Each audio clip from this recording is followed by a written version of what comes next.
Desde o início de suas atividades, a TV Moeda Viva é um programa que tem se colocado como um veículo da vida social, econômica e financeira deste país. Procura levar ao conhecimento do telespectador a vida, realizações de pessoas que são merecedoras de registro. Hoje a TV Moeda Viva vive um momento especial. O motivo deste momento especial é a presença do comandante do Grupamento Aéreo do Estado de São Paulo, o Tenente Coronel Júlio Scherg. Muito obrigada por nos receber aqui, por abrir as portas aqui do Grupamento Aéreo. O Tenente Coronel Júlio Scherg, ele é comandante aqui do Grupamento Aéreo. E nós vamos conversar de vários assuntos, mas principalmente a respeito do Prêmio Polícia Militar de Qualidade. O que vem a ser o Prêmio Polícia Militar da Qualidade? Bem, Rita, antes de falar exatamente do prêmio, é interessante saber o que foi que originou esse prêmio. No ano de 1996, foi decretado pelo governo Mário Covas um programa que era um programa permanente de qualidade e produtividade. E a Polícia Militar se engajou intensamente no cumprimento desse programa que buscava a excelência dentro do serviço público do Estado de São Paulo. Então, desde esse ano, desde 96, a Polícia Militar veio desenvolvendo uma série de atividades ligada a seu modelo de gestão. Uma gestão contemporânea buscando a qualidade, ou seja, fazer com que todos os seus processos tivessem como resultado a excelência na prestação do serviço. E o Prêmio Polícia Militar da Qualidade foi uma das ferramentas, vamos dizer assim, utilizadas dentro da Polícia Militar para fazer com que todas as unidades da nossa polícia se implantasse ou desenvolvesse esse modelo de gestão. Sempre a referência que foi utilizada foram as premiações que existiam no Programa Nacional da Qualidade. No mundo inteiro, essa iniciativa de premiar as organizações que buscam a qualidade, em mais de 100 países isso já existe. E no Brasil, a Fundação Nacional da Qualidade, que nessa época, na década de 90, tinha o Prêmio Nacional da Qualidade, serviu como referencial para a Polícia Militar estabelecer os critérios de avaliação das suas unidades para premiar aquelas que atingissem, então, os níveis que foi de classificação desse prêmio, que no caso era o Prêmio Polícia Militar da Qualidade, no grau bronze, no grau prata e no grau ouro. Então, essa premiação na Polícia Militar começou no ano de 2001. Foi o primeiro ciclo em que as várias unidades da Polícia Militar participaram. Nesse ano de 2001, ainda por ser a primeira iniciativa, nenhuma unidade conseguiu a premiação. Porém, hoje, no ano de 2009, nós, para você ter uma ideia, nós já temos 147 organizações da Polícia Militar que submeteram a essa avaliação. Dá um exemplo para nós, Coronel. Quais são as outras que participaram? De policiamento, várias delas. Nós temos hoje, na região de Bauru, as unidades participaram desde o ano do ciclo de 2001. Hoje elas já atingiram o grau ouro. Unidades...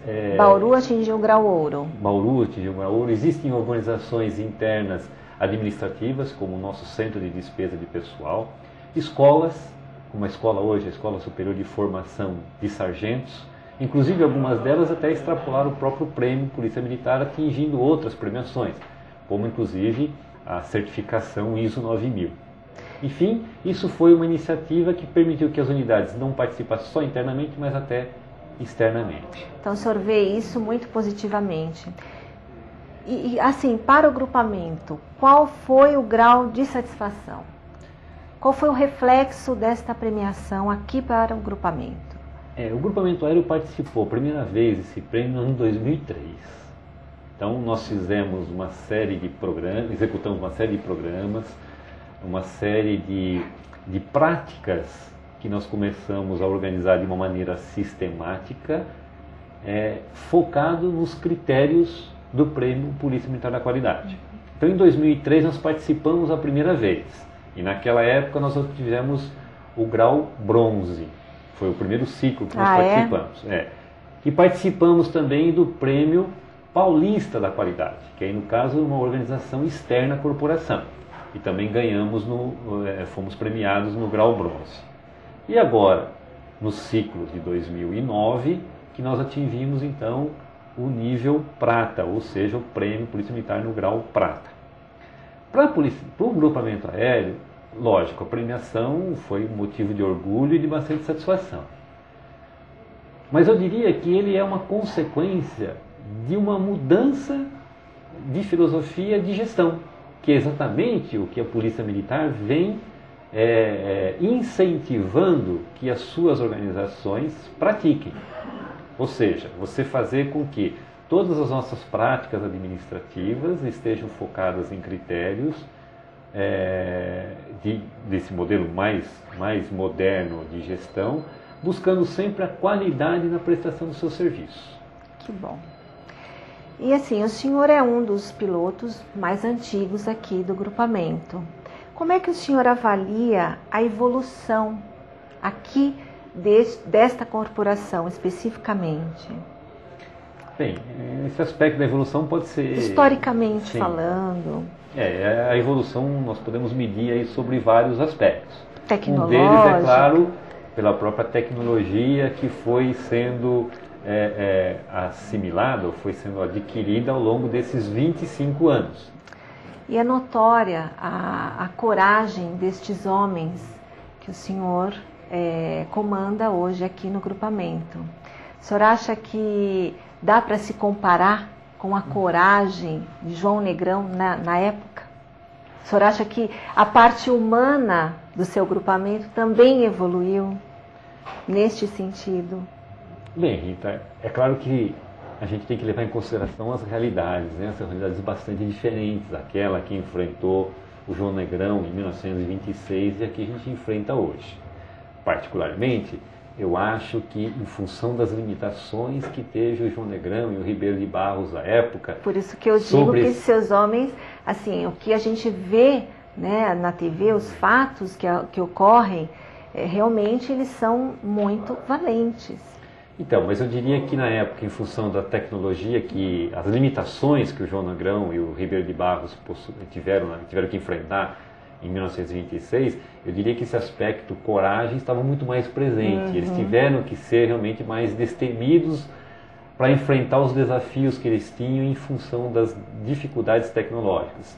No nosso caso atual, eu não classificaria tanto como aspecto de coragem. Hoje a gente tem o suporte da tecnologia, claro, e nós temos o suporte de um treinamento bastante muito eficaz e específico que tem como resultado esse trabalho que você está se referindo. Então, na verdade, hoje, as condições de desenvolvimento técnico, de aplicação do nosso voo, claro, por questões óbvias do tempo, estão de uma maneira diferente como foi feito com o João Negrão. Então, eu acho que essa questão coragem, o João Negrão com certeza estava muito mais presente do que a gente.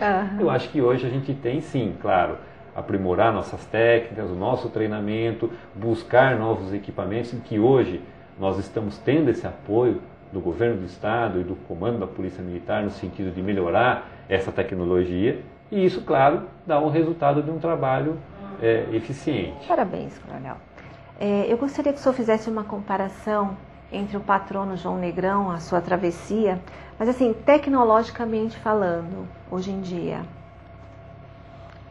Bem, então, o nosso patrono, o tenente João Negrão, é claro que quando ele fez essa travessia do Atlântico de Gênova até São Paulo, foi na década de 20.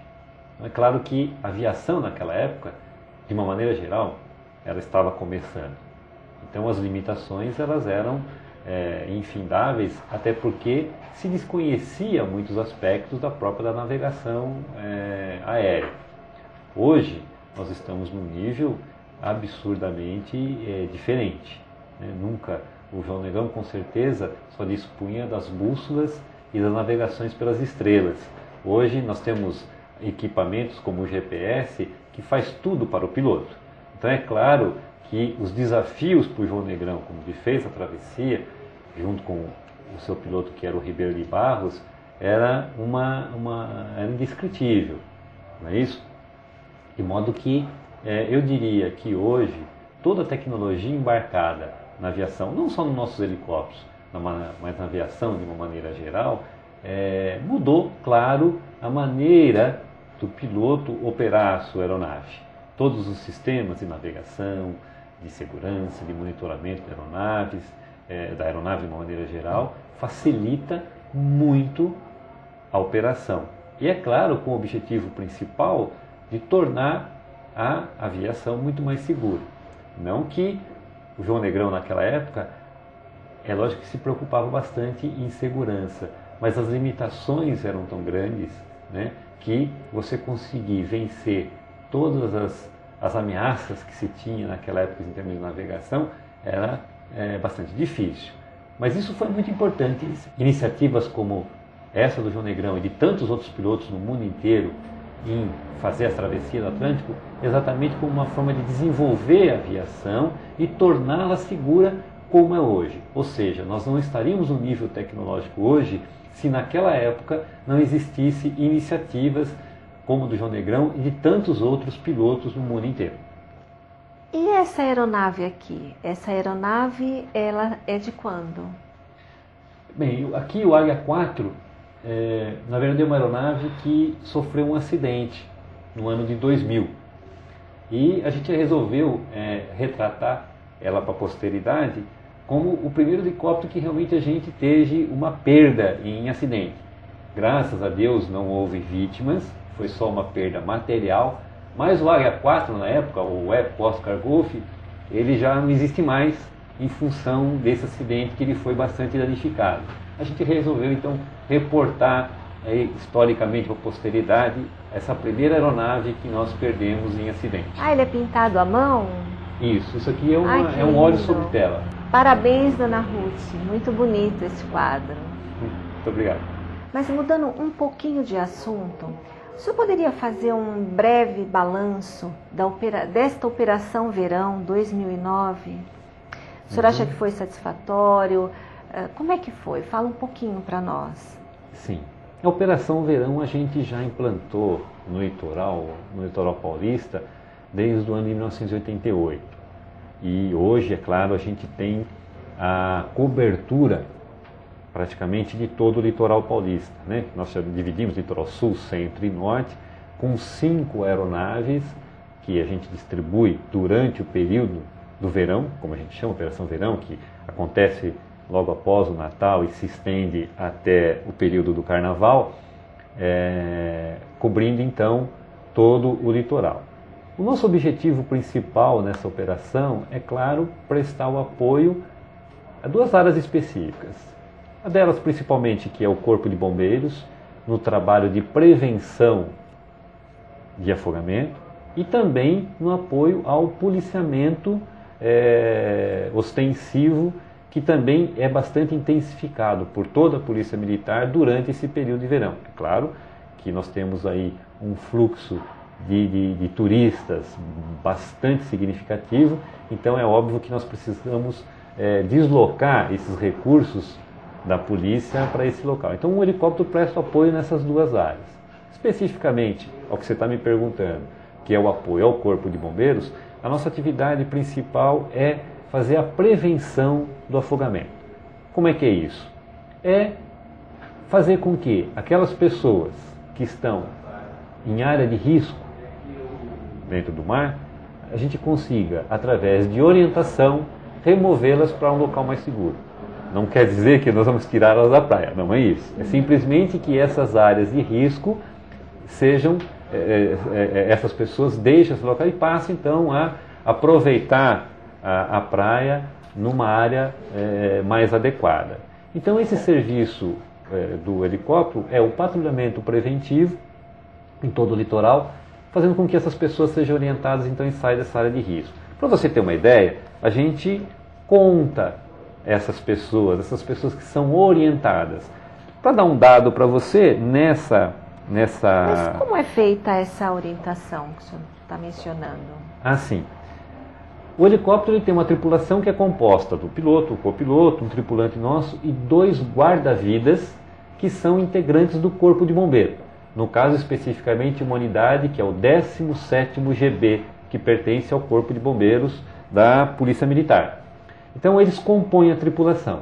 Então, o que nós fazemos é um patrulhamento em toda a praia e o guarda-vida, que é o especialista, que é o conhecedor das condições daquele ambiente da praia e também sabe identificar as pessoas que estão correndo risco, nós fazemos orientação mesmo, através de gestos, utilizando no sobrevoo, no sobrevoo, identificando essas pessoas através de gestos, mas orientando para que elas saiam. É muito interessante isso que o senhor está falando, porque assim, eu pude perceber, eu estava em Ubatuba e eu pude perceber que quando as pessoas percebem que o helicóptero está baixo, está sobrevoando baixo aquela região, elas já se mexem, elas já se colocam de maneira diferente.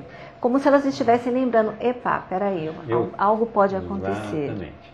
E isso é muito importante. É claro, nós já estamos, como eu disse, executando esse trabalho desde de 88, né? Lógico que não na extensão como estamos hoje, cobrimos todo o litoral, mas é muito importante que realmente as pessoas que já conhecem o trabalho já percebam a presença do helicóptero e já se autodisciplinam. É claro que mesmo assim existem milhares de pessoas que ainda não têm essa orientação ainda internalizada nelas e precisa realmente de orientação. Captar. E é assim que a gente faz, retirando então através de orientação. Eventualmente, algumas dessas pessoas já estão numa situação de risco mais acentuada. E aí sim o helicóptero passa a fazer o resgate dela, ou seja, aí retirar, especificamente tirando essas pessoas com os guardas-vidas aí do local, porque ou elas não conseguem sair, não conseguem nadar até o local seguro, ou porque já está numa situação de risco tão grande que a gente precisa fazer a retirada. Para você ter uma ideia, essas orientações nessa operação de 2009, nós fizemos 4.900 pessoas que foram orientadas. E pessoas retiradas, ou seja, resgatadas da água, 43 com o helicóptero. Agora, o Corpo de Bombeiros também faz a atividade dele, ou seja, o Corpo de Bombeiros, através do 17º GB, ele distribui ao longo de todo o litoral os guarda-vidas, que são aqueles policiais que estão na praia vigiando as pessoas. E esses guarda-vidas fazem também a retirada. Com apito. Isso, com apito, com gestos. Eles também fazem a retirada e o resgate, num número muito superior ao nosso. Claro. Seu nome não tem os dados aqui, mas são mais de 1.500 pessoas que são resgatadas pelo o Corpo de Bombeiros. Importante. Muito obrigada, Coronel Tchergui, por estar prestando essas informações para nós. E eu espero que o público tenha gostado e até a próxima.